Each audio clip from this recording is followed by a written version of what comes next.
महाराष्ट्र विधानसभा चुनाव में महायुति को प्रचंड बहुमत मिला है, जबकि महाविकास अघाड़ी को बड़ी हार का सामना करना पड़ा है।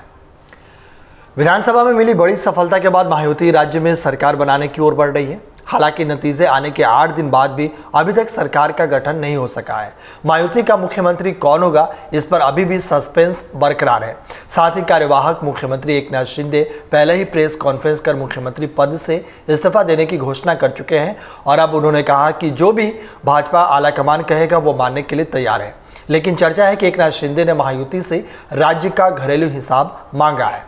हालांकि कहा जा रहा है कि बीजेपी घर का हिसाब देने के खिलाफ है। ऐसे में चर्चा है कि एकनाथ शिंदे नाराज है। ऐसे में वो 2 दिन के लिए अपने घर सतारा चले गए। इस बीच इन सभी घटनाक्रम की महाविकास अघाड़ी के नेताओं द्वारा आलोचना की जा रही है। शिवसेना सांसद संजय राउत और पूर्व मुख्यमंत्री उद्धव ठाकरे ने एकनाथ शिंदे पर निशाना भी साधा है। इस आलोचना पर प्रतिक्रिया देते हुए शिवसेना पार्टी के नेता गुलाबराव पाटिल ने बड़ा बयान दिया है। गुलाबराव पाटिल ने दावा किया है कि ठाकरे समूह के 10 विधायक हमारे पास आने की तैयारी कर रहे हैं। उनके इस दावे से राजनीतिक गलियारों में चर्चा भी छिड़ गई है। दरअसल गुलाबराव पाटिल ने मीडिया से बातचीत करते हुए कहा कि उनके यानी उद्धव ठाकरे महल में हम जैसे लोगों के लिए एक ईंट है। हालांकि वह उन ईंटों को भूलकर संजय राउत जैसा एक पत्थर ले आए और उस पत्थर से उनके महल को पूरी तरह से नष्ट कर दिया। वे जलगांव जिले में आकर हमारी 5 सीटों को ध्वस्त करने वाले थे। 2-4 दिन जिले में आकर बैठे, लेकिन एक साधारण अभ्यर्थी उसे पढ़ नहीं सका। तो ये बात अब तक संजय राउत को जान लेनी चाहिए और उद्धव ठाकरे को भी। वो 20 विधायक कौन है, इनमें से 10 विधायक हमारे पास आने की तैयारी कर रहे हैं। आगे आगे देखो होता है क्या। इसी बीच गांव से लौटने के बाद एकनाथ शिंदे ने चुप्पी तोड़ दी है। जरा देखिए इस वीडियो में शिंदे ने क्या कुछ कहा गांव से लौटने के बाद। मेरी तबीयत अच्छी है।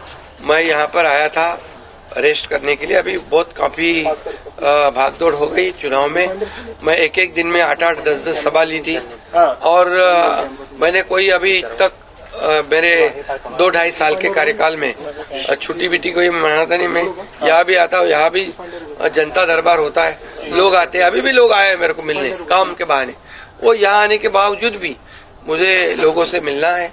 मिलता हूँ मैं लोगों को और मेरी तबीयत थोड़ी खराब थी, अभी ठीक सर ऑपोजिशन और मुझे एक ही है कि ये सरकार जो है ये जनता की आवाज वाली सरकार है। जनता को जैसे सरकार चाहिए वैसे सरकार मिलेगा। मैंने बुधवार के दिन पूरी तरह मेरी भूमिका स्पष्ट की हुई है।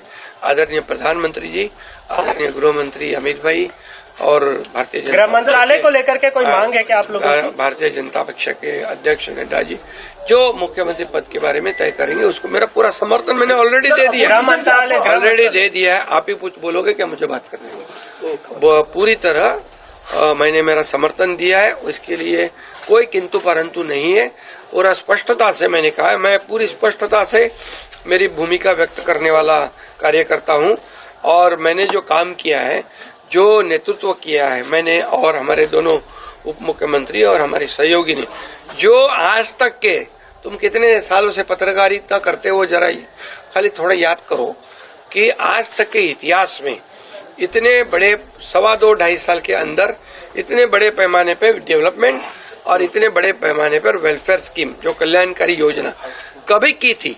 ये देखो, मैं इतना ही कहूंगा, इतनी योजनाएं 2.5 साल में करने वाली ये ऐतिहासिक सरकार है और ये सुनहरी अक्षरों में लिखा जाएगा। ये भी मैं बताता हूँ क्योंकि हर घर में कुछ ना कुछ ये सर्वसामान्य आम आदमी का सरकार है, गरीबों का सरकार है, ये हम बोलते थे, वैसे करके दिखाया है।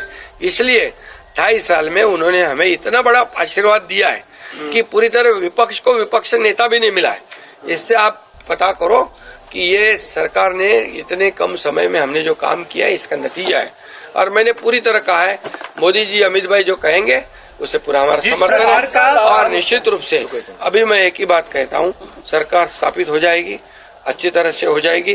कोई किसी में हमारे सभी तीनों दलों में समन्वय है और हमें क्या मिला और इससे ज्यादा हम जनता को क्या देंगे, महाराष्ट्र को क्या देंगे। अभी हमारी जिम्मेदारी बढ़ गई है क्योंकि महाराष्ट्र की जनता ने हमें भर भर के दिया है।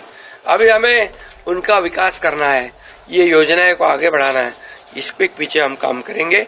इतने मैं कहता जो हूं। लैंडमार्क काम सवाल ये उठ रहे हैं सर, अपोजिशन की तरफ से सवाल ये उठ रहे हैं कि तारीख घोषित हो गई है, स्थल घोषित हो गया है, पर सीएम अभी तक घोषित नहीं किया। अरे भैया, उनकी कल मीटिंग है ना विधानमंडल पक्ष की, उनकी मीटिंग है, उसमें तय हो जाएगा। क्यों चिंता करते हो? 5 तारीख तो हुई है, तो आप चिंता मत करो, सब बराबर हो। अगर आप ये वीडियो YouTube पर देख रहे हैं तो हमारे चैनल को सब्सक्राइब कर बेल आइकन दबाएं, और Facebook पर देख रहे हैं तो हमारे पेज को लाइक करें। 8 मिलियन प्लस सब्सक्राइबर, आपके इस भरोसे के लिए बहुत धन्यवाद।